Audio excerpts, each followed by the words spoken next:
for those just starting out to those who built their reputation in the detail industry, navigating the course is a daily grind. This is Play-by-Play with industry professionals, tackling topics and offering tips to help improve your game plan.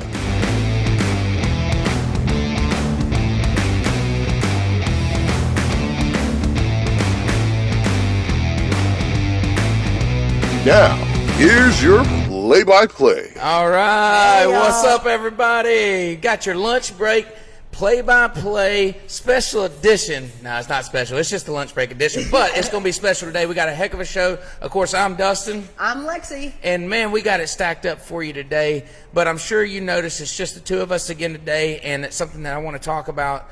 Ryan has had, in his family, he's been going through some things.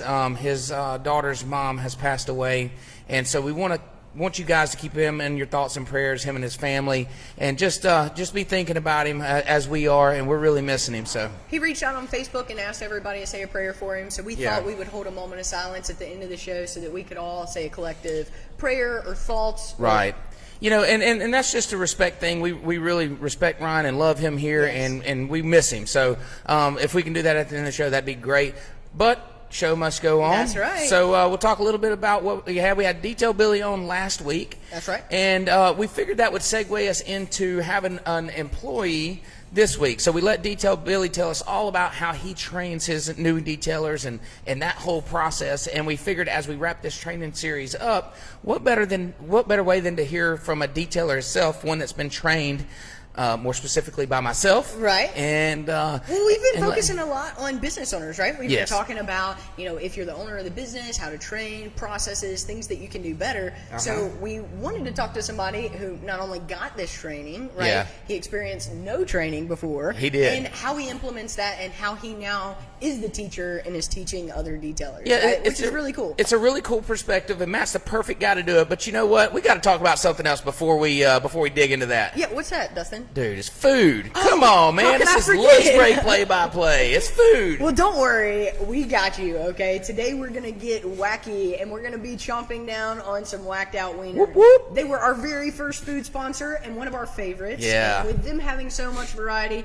we thought we'd bring them back. I can definitely get down with that. I mean, I remember last time we piling on the hot dogs and the nachos, and it was so good. But this time's a little bit different. I'm going to the light side of things. Aren't you still on a diet? I'm still on this dang diet. Yeah? Yeah, and but you know what? Listen, it's pill season, and I'm getting ready for that. Wait, Dustin, what is pill season? Because I'm real unsure. You don't know what pill season is? No, I really don't. It's where you peel them clothes off, baby. It's pill season around here. No, seriously, we're getting ready for our annual, not booze cruise, our annual birthday cruise with my wife and her friends, and I've been looking at their friends, their husbands and stuff, and they're really in shape, and, so I had to tighten things up a little bit, Speaking of tightening things up, since I've been on this podcast, I've been really focusing on, I've been through a weight loss journey, lost over 60 pounds in 2 years. And so since I've been here, I've lost a few more pounds, and I'm really excited about that too, but I don't think I'm ready for pill season. Oh, okay? yeah, it won't be long. But anyway, I'm working on my Will Smith dad bod. You can see there on camera. Look at it. That's what I'm working on right there. But I'm getting there. It's going to be great. That's funny. Anyway, so we get all that behind us. It's a process to do these things. It is. And it brings me to the next conversation that I want to talk about today, and that's morning routine. And that's part of my morning routine is my workout. Mm-hmm. And so I brought it up in a live video that I shot for our MVP group. And for those of you that don't know, our MVP group are the paid Detail Bookie users on Facebook. We have a private group where we go on and share things with each other, thoughts, ideas, and all this kind of stuff. And I shot a live video about morning routine and how important it is in my life and how important it is, I feel like it is in any business owners or basically anybody's life. Yeah. And, how if getting off that can kind of spin your day around and how it can affect you, So Lexi, I don't know, you have a pretty strenuous morning routine? I do, actually. Yeah. And, speaking of that, after your live, the very next day, I came into your office and sat down and said, hey, Dustin, I'm really struggling. Like, I know that I'm here to help develop processes, and I've got so much on my plate, but I'm really struggling figuring out how I'm going to get all this work done in a short amount of time. So you and I actually sat down and talked about some time management. Yeah, and that's really good to have someone come in and look, because sometimes you get caught up in the weeds when you're doing something, and it's nice to have somebody kind of look in and give their opinions, because, you know, you may not notice. It's like not seeing the forest for the trees. But my morning routine is very strict. You know, I wake up really early. I wake up around 4 a.m. and I go work out. I spend an hour working out, and that just helps kind of get me going, get a good, nice sweat going. And then I come into the office, and I spend at least an hour and a half in my office before anybody hits the ground here. Yep. And that's my time. I go over my numbers for all of the companies. I kind of, you know, check over everything, and that's like how I check the pulse on all my companies. That's my time. And then we step into detail manager meeting, and then come into a team meeting. But what we say all this, like, you know, one day, Monday, I had missed my workout. And it's just amazing to me, and that's what brought all this up, was how much it impacted the rest of my day, just missing one little piece of that. And so, you know, we develop these routines, and that helps us get through the day, and it helps us check things off the list. And I think it's extremely important that, you know, people, as you're trying to, you know, reach goals and obtain goals, that you develop that routine so you can check things off the list, and it's not something that you have weighing over you all day long. And I think part of establishing a routine and a process is also being able to have accountability. Absolutely. Right? And you have a major accountability for your detailers, because you mentioned on the show that your biggest pet peeve is for them to show up late, right? Oh, yeah. We nipped that right in the bud. I mean, so, you know, this is the way I put it. It takes zero skill to get out of bed and get to work on time. So we have a 7:30 detailers meeting, and the way I call it is it's eyes up. Everybody's here 7:30 looking me in the eyes. That's not that's not the car pulling through the gate. That's you being here. And the policy is, if you're not at that meeting, you're going home for the day. We're turning you around, and it's not like this you're in trouble, but we want you to understand that this is part of your day, and that's how important it is. But we use that time. We talk about the numbers from the day before. Right. We go over what we're going to do that day, and we also find time for an informational or an inspirational video. And those are chosen by the detailers or by the detail manager, and they watch that, and that helps us hone our craft, and that helps us learn how other people do things, and it's a really valuable time. Absolutely. So that's how important it is to me. If you don't make it to that meeting, you're not going to make it for the rest of the day. Well, and I think it's also important to speak to the fact that, you know, as a leader, if you're setting those expectations that they need to be here at a certain time, that doesn't mean that you just get to roll in here whenever as well, just because you're the boss, right? Right. No, not at all. And that's why you are here before every other employee, because you set the bar high. That's right. Set that expectation for every single one of us to be our best and be better than the day before. Better than the day before. We have a little acronym, BTOB, better than our best, and that's all part of it. You know, that's what we do here, and we always try to be better than yesterday. And it's not cliche. It's not something that we just kind of go around and joke around. That's the mentality, and that's why we have daily meetings, because we discuss issues that came up, or we discuss things that we could have done better, and then we try to immediately fix those. Right. And so that's how we continue to improve, and that's why we're at where we're at. And I know someone that can attest to that. I think we might as well bring him on. Matt, he's our detail manager, and let's go ahead and get him on the show, and let's drill him on some questions and find out what Matt knows. You know, speaking of a leader, the other day when I came out here, I had this idea to start this TikTok with Matt. Yeah. And to be able to highlight some of our detailers' works. And when I came out here, he was explaining to me the process of what he was doing and his vision of what that video was going to look like. Well, it was, how many steps? Correction? Was it 4? It was 5.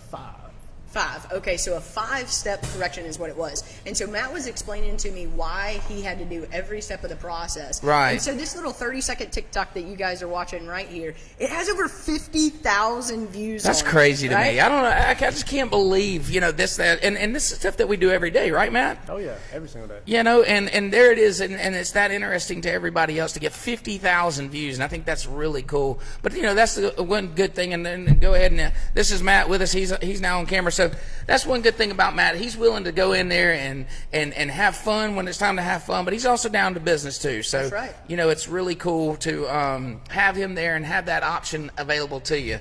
But you know, that's it's cool, Matt. I'm glad you're on the show, and be excited to ask you some questions. Well, why don't you start by telling everybody a little bit about you and give a little bit of background. Like when we first came on the show, I kind of told where I came from before I came here. So maybe highlight where you've been. Okay, well, my name is Matthew. I'm from Mobile, Alabama, and I started here about 3 years ago, and no detailing background whatsoever, and turned into a passion. Yeah. So you, Matt, by the way, you're just talking to us. So, all right. So you have all the, you didn't have any detail experience. You came on. I remember the story very good. Your dad actually worked in the same industry that my dad worked in, and so they mentioned, hey, we got this my son over here. He wants to work with us. He didn't have any detail experience, but you did help detail your dad's boat or clean your dad's boat and stuff. So I knew that he had some experience there, and we brought him in. And I tell you, you can probably speak to the training that we had back then. It was kind of learn by fire, right? Yeah, there was really, you just got thrown into it. Yeah. No structure, no steps, nothing like that. Right, and I think that the reason for that is we were learning ourselves.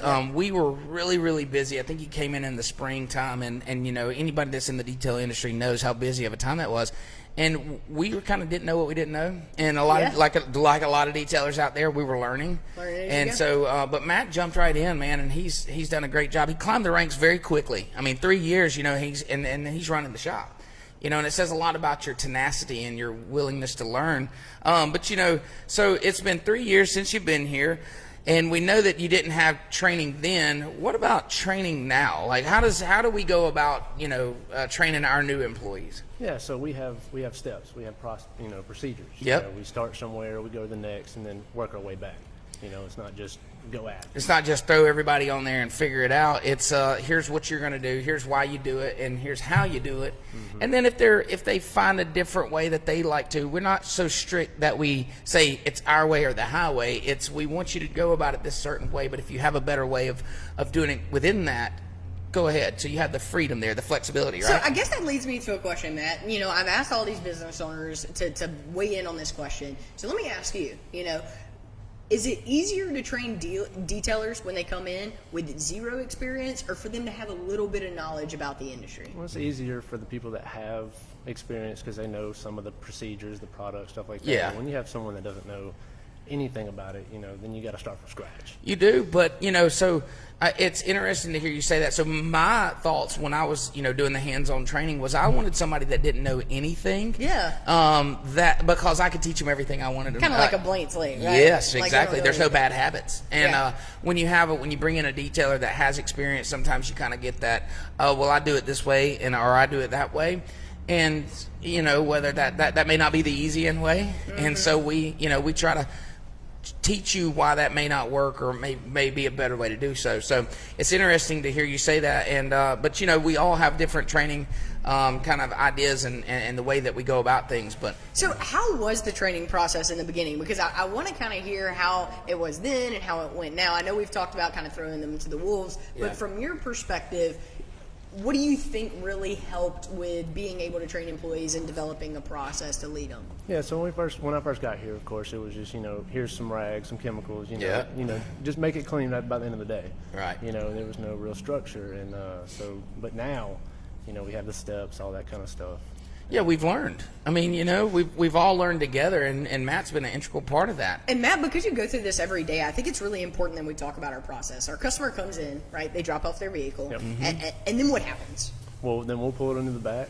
We'll wash it down from front to back, top to bottom. Yep. Yeah. Then polish it if we have to polish it, or wax it, stuff like that. Whatever the job requires. Yeah. But you have interaction now as the shop manager. You have interaction with the customers, right? Yeah. So you kind of go over that job. The check-in process is what we call it. Yeah. And then And the inspection, right? Like, Yeah. you're setting expectations, you're finding out, because if they get quotes, right? Because I think for us, pet hair and extra dirty fees, I mean, those are all estimate required. We don't give out prices to them until the customer brings the vehicle here and us put our eyes on it. Right, and oxidation levels. I know this is a big one for Matt. For yeah, boats, so yep. for boats and for those marine detailers out there, you'll know exactly what we're talking about. And because the customer doesn't understand how much oxidation's on their boat, or maybe they don't know.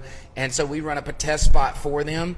And so we can show them, okay, here's the results. This is what you can expect from us, and this is how much that's going to cost. So that's an integral part of Matt's day, is test spots and teaching the customer what to expect, and here's what it's gonna, here's how much it's gonna take. Now, he don't go over pricing specific. That's for our sales team to do. But he tells, he tells our sales team, here's what has to happen. and then they go on and get prices and stuff. So Matt does great. So I have a question for you, and I always think this is a fun one.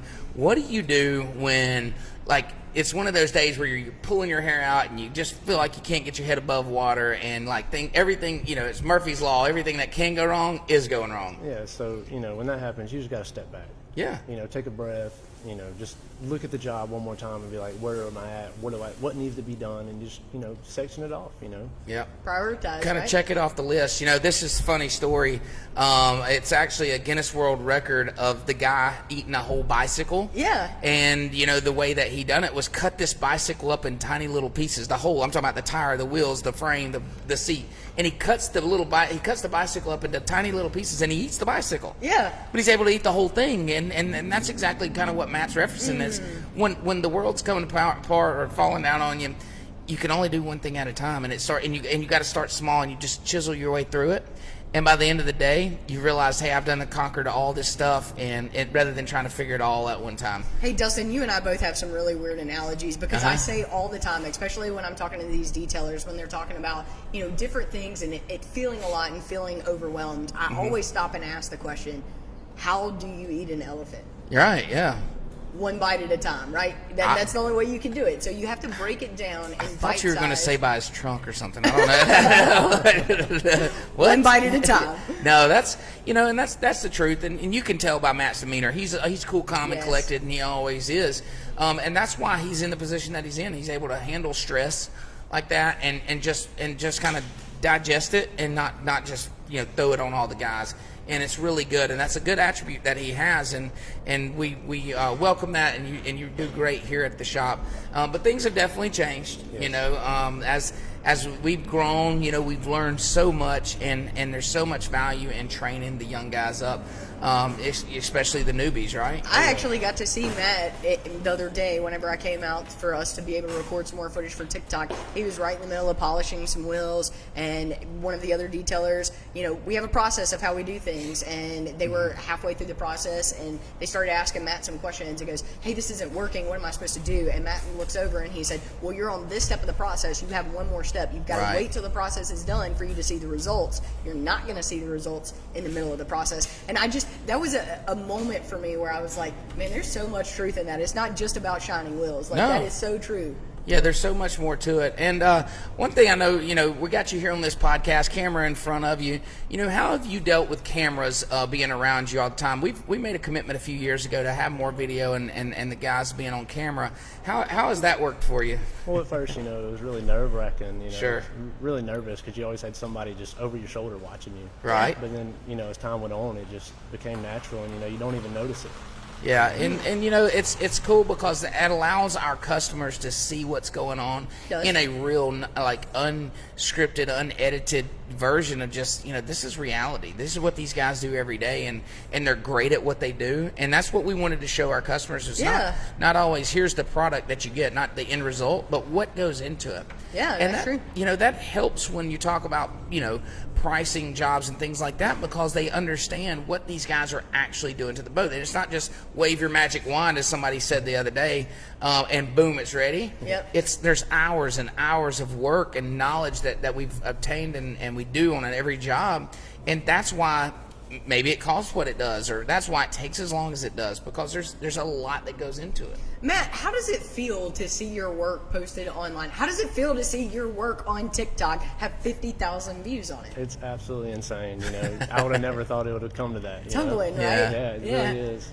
Yeah, and he's been on our Shop Talk. We have a weekly Shop Talk video, our weekly Shop Talk, whatever it is, and he's been on there a few times, and it's just cool to see these guys get on camera, get to talk about themselves, talk about what they do every day. This is their passion. I mean, like we mentioned earlier, you guys are here more than you're with your family, That's and right. so this is our family here. And you get to share that with everybody, and they get to see what you do every day. I think it's really cool. Absolutely. Well, Matt, I've appreciated you being on the show. We always ask this question to every single guest that comes on it. Mm-hmm. So we definitely want to ask you this question. What impact do you think software is going to have on the detailing industry? It's huge. It's in the palm of your hand. You open your phone and you have your schedule. You have exactly what you have to do. It tells you exactly what you need to do. and just when it needs to be done. How has software helped you? Because you were a part of Easy In before you guys had software. I mean, I've seen all the pictures of the tickets that were hanging on the board in Dustin's office and the in and out. Like, explain to me how software really maybe changed or didn't change, helped or hindered what you did. Yeah, Just your honest opinion. Yeah, so back in the day, it was a piece of paper hanging up in Dustin's office, and we'd be back and forth, back and forth, back and forth. And having it on the software, being out here, we don't have to do that back and forth. And there was, we didn't really have a schedule, right, like it shows on Detail Bookie, of course. Right, and then there's no chance of losing that. Like, you gotta understand, when we were dragging tickets back and forth, it just leaves room for error, right, and things to come up missing or things to come up there. Listen, I'll tell the story, and this is always a good one. One spring, we had a ton of boats on the lot, and we had 3 blue sea hunts. Do you remember this? We had 3 blue sea hunts, okay? And we had tickets that said there's 3 blue sea hunt tickets. Yeah. But that's all the information that we had. Right. And they all looked just alike. And we're like trying to figure out which one. They all were wanting different. One was ceramic, one was seal, one was whatever, And we're trying to figure out which one gets what. And this is back before software days. I mean, all you had is a paper ticket. So, we're going through the registration on the boat, trying to figure out who owns what boat. And that's just uncomfortable to have to call the customer. Maybe the boat's been sitting here a week or two, and we're just starting on it. And they're like, wait a minute, you don't even know which boat mine is? How can I trust you with my stuff if you don't even know which one it is? So, and I know Matt came up through all that, man. Yeah. He's been he's been there through the whole thing. So it kind of takes a level of frustration off us too, because it makes you feel more professional, more organized, and communication. Yeah. I mean, we were talking about quality control and you inspecting and then having to send it back to sales team. You guys do that through the software, and then you radio the sales team, and you send the customer to the sales team, and then they check the customer out. I mean, it is like a well-oiled machine around here. It is. We didn't even talk about the QC phase, and that's a big portion of Matt's job. It is. And tell everybody what our QC process looks like. So basically, when my guys finish a job, I go in and I make sure it is absolutely perfect before it leaves this yard. Yep. Mm-hmm. And then when I'm happy with it, I'll call sales team and let them know, hey, call the customer.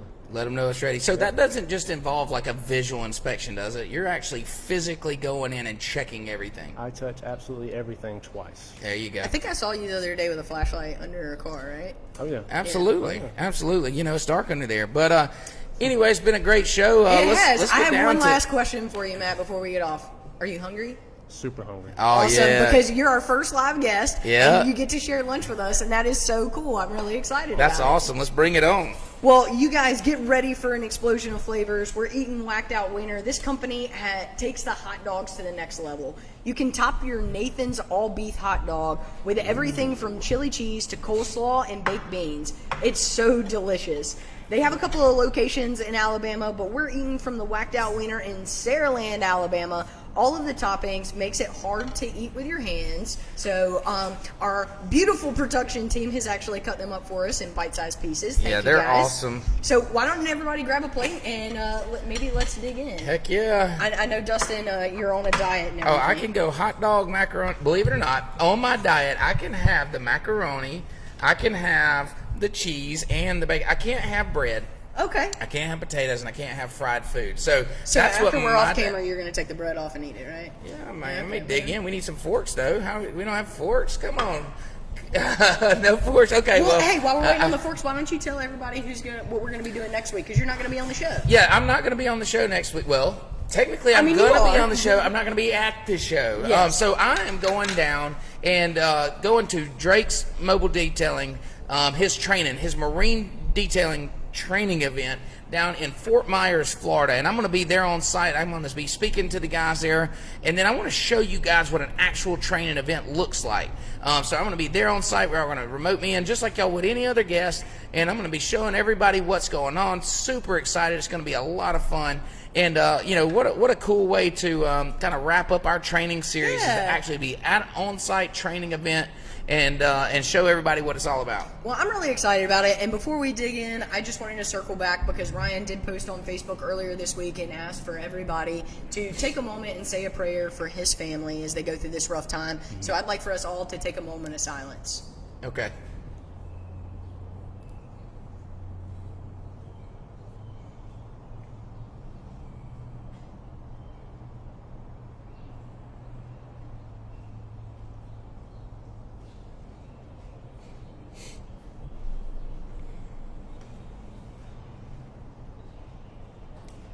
This has been another Lunch Break Play-by-Play hosted by Detail Bookie.